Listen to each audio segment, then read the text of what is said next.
telah memberi kesempatan pada saya untuk melayani perayaan Paskah di sini. Pertama-tama saya mengucapkan selamat Paskah buat kita semua. Lalu kedua saya menyampaikan juga selamat ulang tahun buat Ibu Gembala Saudara. Ya, biarlah sehat selalu, semakin setia dalam Tuhan, tambah cucunya, tambah banyak, ya kan? Tambah cantik hatinya, dan semakin diberkati pelayanan. Haleluya, puji Tuhan, ya. Saudara yang dikasihi oleh Tuhan, masa Paskah adalah masa di mana kita ini dibawa oleh Tuhan melihat kepada suatu kenyataan. Ya. Paskah ini, saudara, membuat kita yang ragu-ragu akan ketuhanan Yesus menjadi semakin percaya bahwa Yesus itu adalah Tuhan. Ya. Kebangkitan Yesus telah menghancurkan keraguan-raguan kita sebagai manusia. Ya. Sebab ketika Tuhan Yesus melayani sepanjang 3,5 tahun, ada banyak orang-orang Israel pilihan Allah sendiri yang meragukan bahwa Yesus adalah Mesias yang dijanjikan. Ya. Maka itu kan banyak yang menolak, banyak yang tidak mau terima dia, ya, banyak yang mengatakan bahwa dia nabi palsu, dia penyesat. Nah, tetapi lewat kebangkitan Yesus Kristus, semuanya itu dihancurkan. Amin. Sebab apa? Dia hidup. Kehidupannya dari kematian membawa setiap kita yang percaya kepada Tuhan semakin yakin bahwa kita ini punya iman yang tidak salah. Ya. Iman kita selama ini kepada Dia itu betul.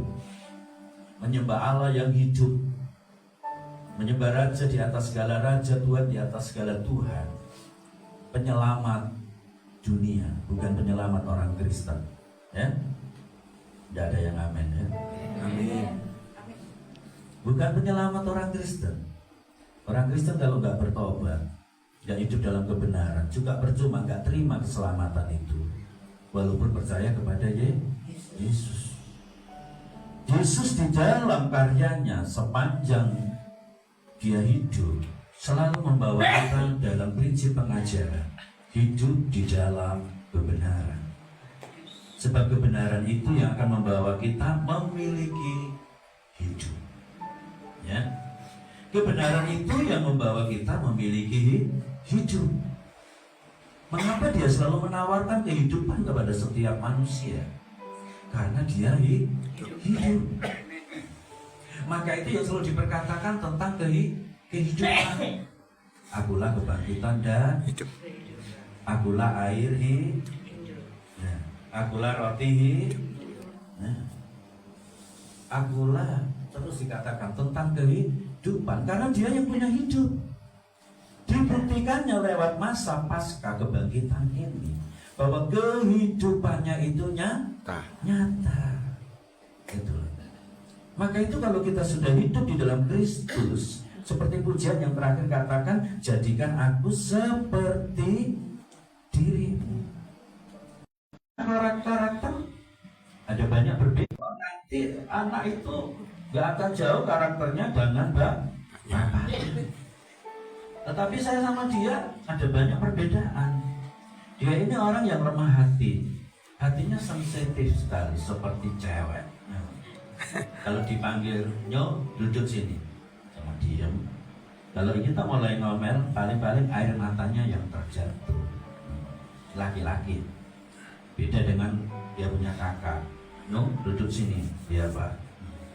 Sama saja walaupun badannya kayak raksasa, duduk terdiam. Kalau dinasehati, cuma diem main. Tapi dia paling susah mengeluarkan air mata. Tapi kalau dua noni saya enggak. Noni semua duduk di sini. Belum diomongi, air matanya jatuh duluan. Jadi berbeda-beda, saya punya 4 orang anak. Tetapi ada sisi pribadi yang sama yang dimiliki oleh 4 orang anak saya, yaitu mengasihi Tuhan. Nah, Jadi walaupun hidupnya karakternya 4 orang ini berbeda-beda, tetapi dalam prinsip hidupnya cuma satu. Tuhan satu-satunya penolong dalam hidupnya. Mengalami masa sulit ya tegar berdiri, mengalami kelimpahan juga gak bersuka cita, bereforia tidak. Tetapi dikatakan terima kasih hari ini dapat berkat yang lebih. Allah membawa kita sebagai gambar dan rupanya. Demikian juga supaya kita itu selalu melihat karakternya Yesus. Nah, dikatakan pujian tadi bagaimana taruh hatimu dan seperti hatiku seperti hatimu. Sejauh mana kita mengerti hatinya Tuhan dalam hidup ini sebagai orang Kristen? Ya. Hatinya Kristus itu penuh kasih, saudara. Hati kita penuh dengki. Ya. Hati Kristus itu penuh pengampunan. Hati kita penuh dendam. Hati Kristus itu positive thinking, selalu berpikir yang positif. Tetapi hati kita berpikir negatif. Begitu banyak perbedaan antara kita manusia dengan Dia, si Yesus Sang Pencipta kita. Maka itu kita perlu firman, saudara. Firman yang hidup diizinkan dalam diri kita untuk menetap, tinggal, menjadi satu. Supaya apa? Nah, supaya kita bisa belajar seperti Yesus. Maka dalam peristiwa kebangkitan ini semakin memantapkan kepada kita semua bahwa kita ini berguru, percaya, menyembah kepada Allah yang benar, yang di dalamnya tidak didapati kesalahan dan dosa. Sekalipun kehidupannya seperti itu, dia tetap harus menderita sengsara, menderita siksaan, menderita kematian yang seharusnya tidak dia dapatkan karena kesalahannya. Tetapi dia menanggung itu karena apa? Dia ingin memberi sebuah contoh teladan hidup bahwa kasih itu rela berkorban. Makanya biasa ngomong kasih. Tetapi kita sendiri tidak pernah berkorban untuk orang lain, apalagi berkorban untuk Tuhan. Betul begitu? Betul begitu? Hah? Kita mengasihi Tuhan yang tidak kelihatannya aja kesulitan kok. Bagaimana kita bisa mengasihi tetap dengan teman-teman saudara-saudara kita yang nampak setiap hari, tetapi dalam penyataan hidup setiap hari kita katakan kasihilah. Lalu kasih yang seperti apa yang ada dalam hidup kita? Kalau kita sendiri tidak mau berani mempraktekkan kasih itu dalam hidup ini, kita suka mendakwa orang. Kamu ini hidupnya nggak benar, hidupmu penuh banyak masalah, hidupmu nggak diberkati. Itu bukan karakter dari sebuah kasih. Kasih itu menasehati, menguatkan, menegur dengan cinta. Bukan mendakwa teman, mendakwa saudara, mendakwa anakmu. Itu adalah pekerjaan daripada kuasa kegelapan. Dikatakan si pendakwa itu adalah kuasa kegelapan, kuasa iblis, kuasa kedagingan. Nah, kalau kita dipenuhi oleh hatinya Kristus, kita tidak akan begitu mudah mendakwa orang lain, mendakwa keluarga kita, mendakwa pendeta kita. Ya, sekarang kan musimnya jemaat mendakwa gembalanya, betul ya? Banyak soalnya. Lalu selama ada di gereja seperti ini, telinganya dipakai untuk apa? Mendengar firman atau mendengar gosip? Mendengar firman atau mendengar suara hati yang jengki? Maka sekarang jadikanlah kebangkitan Yesus itu menjadi kepastian hidup dalam iman kita. Amin. Bahwa kita ingin belajar menjadi orang benar. Belajar menjadi apa? Orang benar. Saudara ini siapa? Saudara ini siapa? Nah, kan baru saya bilang orang benar. Kita ini adalah orang benar. Karena kita sudah dibenarkan lewat kematian Yesus di atas kayu salib. Amin. Ada pembenaran di situ, maka status kita, karena kita percaya kepada Yesus dan kita terima kuasa penebusannya, maka kita dijadikan orang benar. Tapi tidak begitu banyak orang memahami akan iman seperti ini. Karakter hidup orang benar ini yang harus kita akui. Berani nggak kita katakan aku orang benar? Berani? Dalam hidup ini katakan aku orang benar. Loh, karena darah Yesus. Amin. Karena kematian Yesus. Kita ini menjadi orang Benar. Berarti kalau kita orang benar, kita berkuasa atas diri kita sendiri untuk apa? Mematikan keinginan daging. Dan memiliki hatinya Yesus tinggal dalam hati kita. Gambaran Yesus tinggal dalam gambaran diri kita. Kalau kita bisa menyatakan pada diri sendiri, tidak usah sama orang lain, bahwa kita ini orang Benar. benar. Ayo kita baca. Ya, waktu saya juga terbatas ya. Ya. Saya harus lanjut nanti di pelayanan penghiburan. Ayo baca dalam Matius pasal 28. Matius pasal 28. Nanti kalau saya banyak khotbah, di sini banyak senior, pendeta pintar-pintar semua ya. Ayo, nanti biar dilanjutkan. Ayo, Matius pasal 28 ayat yang bagian 6. Sudah? Kalau salah seorang bisa baca.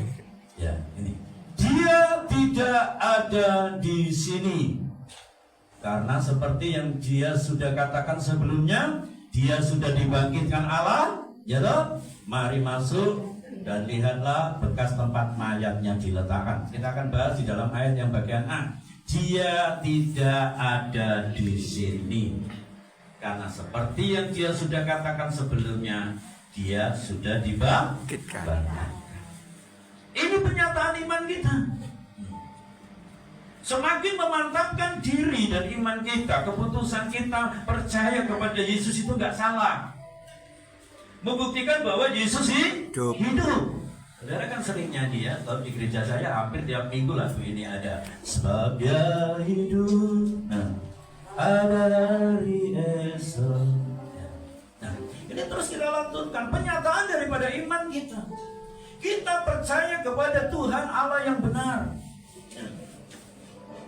yang betul-betul hidup. Dinyatakan di sini, dia tidak ada di sini, sebab ia telah bangkit sama seperti yang telah dikatakannya. Kalau bangkit itu namanya hidup. Dan ini dimiliki, kuasanya dimiliki oleh Yesus Kristus Tuhan kita. Jadi kekristenan dibangun di atas pribadi Kristus. Lihat, kalau begitu, coba katakan dalam diri sendiri, aku ini adalah orang yang sudah dibenarkan. Lewat apa? Lewat kuasa kematian dan kebangkitan Yesus. Jadi kalau kita percaya bahwa kita ini orang benar, ayo ambil langkah yang benar juga dalam prinsip iman kita. Kalau di Surabaya ini banyak gereja, ya toh? Nah, dalam ibadah menjanjikan banyak berkat, begitu kan? Gereja yang banyak berkatnya, maka di situ banyak orangnya. Tetapi Yesus kan menjanjikannya berbeda. Dalam ibadah itu banyak mengandung janjinya Yesus itu yang mesti kita pegang. Bukan sembako dari diakonia gereja. Ya toh? Di sebelah saya ada gereja yang absen seperti orang sekolah. Saudara tiap hadir harus diabsen. Nanti sepanjang 1 bulan, saudara absennya nggak bolong, saudara dapat gopecing. Enak ya? Jadi tidak usah kerja. Betul Bu Maria? Jangan pergi sana, nanti imanmu disesatkan. Ya? Karena itu mengajarkan orang untuk berharap kepada manusia. Ada duit. Iman prinsip prinsip iman yang benar nggak seperti ini. Ya kalau nggak percaya apa itu ada. Ya. Nggak jauh dari gereja saya kok. Absen saudara. 1 bulan saudara nggak bolong absennya, tiap bulan gue patching loh, enak loh. Pensiun ya, dapat pensiun kan? Ya. Kalau orang dewean lumayan, Pak Iwan ya. Ya. Tetapi itu cara iman yang salah saudara. Itu tidak diperkenankan oleh Tuhan. Sebab Yesus tidak menjanjikan dunia, tetapi Yesus menjanjikan surga. Ini memang hal seperti ini, sembako, keuangan yang didapat dari setiap saudara pergi ke gereja-gereja tertentu, itu memang surga buat mereka yang imannya keliru. Surga sementara, surganya ada di tengah sini. Nah, surganya kampung tengah. Tapi Yesus memberikan surga yang benar-benar surga, yaitu di mana hidup saudara penuh dengan damai sejahtera. Dan janji berkatnya dalam ibadah itu, yaitu yang akan dilimpahkan kepada saudara. Karena apa? Karena kita semua adalah orang benar. Orang benar itu memiliki pengharapan yang berbeda daripada orang yang belum dibenarkan. Orang yang belum dibenarkan pengharapannya itu tentang kehidupan duniawi. Tetapi orang yang hidupnya sudah dibenarkan betul-betul menjadi orang benar, pengharapannya itu adalah surgawi. Itu dia akan belajar tentang bagaimana memiliki prinsip hidup orang percaya yang ada dalam kebenaran. Kebenaran ini yang akan membawa kita dalam kehidupan saudara. Ya. Ayo, bisakah kita katakan dalam diri sendiri, aku orang benar? Yang sudah ditebus oleh darah Yesus. Ngomongnya melompong, nggak pangan. Aku orang benar.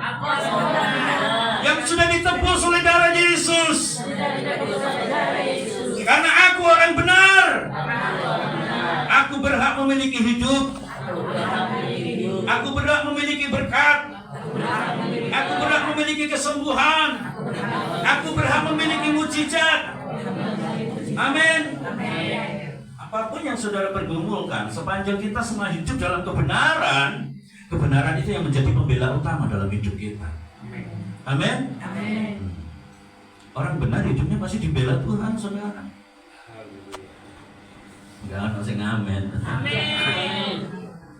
Ya, orang benar pasti dibela Tuhan. Gak mungkin orang benar ditinggalkan Tuhan. Betul gak? Orang benar pasti dibela oleh Tuhan. Saudara lihat ketika Elia ada di tahun kering selama 3,5 tahun. Dia berpikir bagaimana? Gak tahu cara berpikirnya. Mungkin dia berpikir aku akan mati. Karena 3,5 tahun gak ada masa panen, gak ada air. Tetapi apakah dia pernah berpikir bahwa Tuhan akan memeliharanya lewat burung? Setiap hari kirim apa? Roti dan daging. Tuh, coba enak kan? Free chicken, McDonald, Ivy dan sebagainya dikirim Tuhan setiap hari untuk Elia. Hebat nggak? Prinsipnya karena apa? Elia orang, kalau Bu Maria orang benar, berarti tiap hari juga Bu Maria dipelihara Tuhan. Amin. Kalau Ellen orang benar, berarti kasih Tuhan setiap hari melimpah. Amin. Kan begitu. Kalau kita semua berprinsip seperti itu, kita bisa melihat, oh ya, kalau begitu ketika kita beribadah seperti ini, apa yang dikatakan oleh firman Allah di dalam ibadah itu banyak mengandung janji, dan kita percaya janji itu terbukti. Ketika Daniel dilempar ke gua singa, apakah dia berpikir bahwa Tuhan akan menolong dia? Enggak. Yang dia tahu, aku adalah pemujanya Tuhan, aku hidup dalam kebenaran Tuhan. Maka ketika dia dilempar ke gua singa, mulut singa pun dibuat terkatup, nggak doyan sama Daniel. Ya mungkin Daniel baunya lebus, nggak pernah mandi atau apa, jadi ya singa nggak tahu loh Pak Iwan ya. Nggak seperti itu, tapi karena Tuhan membela orang benar. Saudara tahu ketika Musa di laut itu, dia angkat tongkatnya. Apakah dia berpikir bahwa laut itu akan terbelah? Enggak. Karena dia orang benar, dia angkat tongkatnya dan berseru kepada Tuhan, Tuhan lihat umatmu. Dan karena itu kumpulan orang benar, maka laut itu pun terbelah. Nah, kalau kita semua memiliki prinsip seperti itu, bahwa kita adalah orang benar, maka kita akan selalu menghidupi firman itu dalam hidup kita. Tidak membiarkan firman itu berlalu, tetapi mengizinkan firman itu hidup dan berkuasa atas diri kita. Baru kita bisa katakan kita adalah cerminnya Tuhan. Kita adalah gambarnya Tuhan, seperti produk utamanya Tuhan. Mari kita ciptakan manusia yang serupa dan segambar dengan kita. Ada Tuhan dalam hidup kita. Percaya enggak? Amin. Ada Tuhan dalam hidup saudara. Amin. Karena ketika saya dan Anda diciptakan di situ, Tuhan titip nafasnya untuk kita.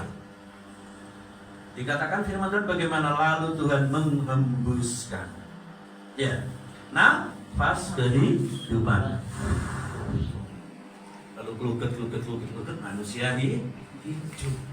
Jadi kalau kita sadar bahwa di dalam diri kita ada kehidupannya Allah, yaitu rohnya Allah, nafasnya Allah yang ditaruh dalam hidup kita, berarti kita akan selalu berusaha membawa diri kita untuk tinggal tetap dalam kebenaran firman. Sebab kalau nggak demikian, maka kebangkitan Yesus pun akan menjadi percuma. Kematian Yesus juga menjadi percuma.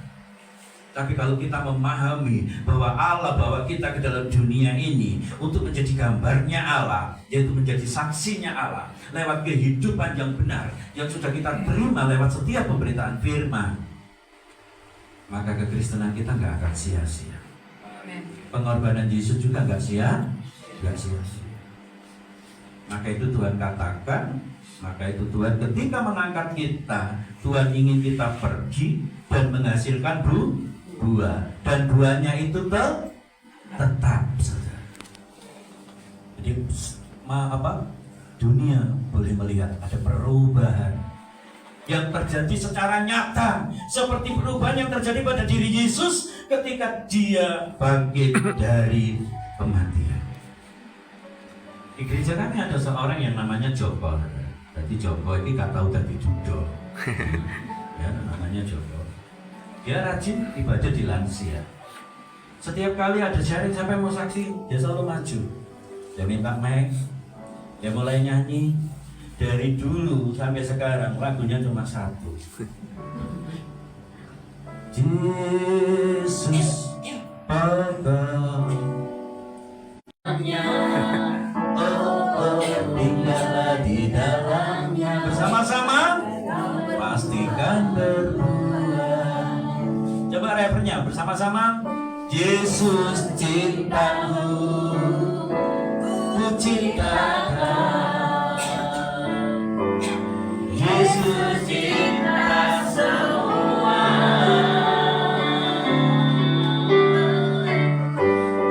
Yesus cintaku, ku cintakan. Yuk, tinggallah di dalamnya. Oh, tinggallah di dalamnya. Oh, tinggallah di dalamnya. Pasti kau berbuah. Kita mesti punya semangat yang berbeda seperti hari biasa, oke? Shalom. Ya, saya berterima kasih kepada Ibu Gembala di sini yang telah memberi kesempatan pada saya untuk melayani perayaan Paskah di sini. Pertama-tama saya mengucapkan selamat Paskah buat kita semua. Lalu kedua saya menyampaikan juga selamat ulang tahun buat Ibu Gembala saudara. Ya, biarlah sehat selalu, semakin setia dalam Tuhan, tambah cucunya tambah banyak, ya kan? Tambah cantik hatinya, dan semakin diberkati pelayanan. Haleluya, puji Tuhan, ya. Saudara yang dikasihi oleh Tuhan, masa Paskah adalah masa di mana kita ini dibawa oleh Tuhan.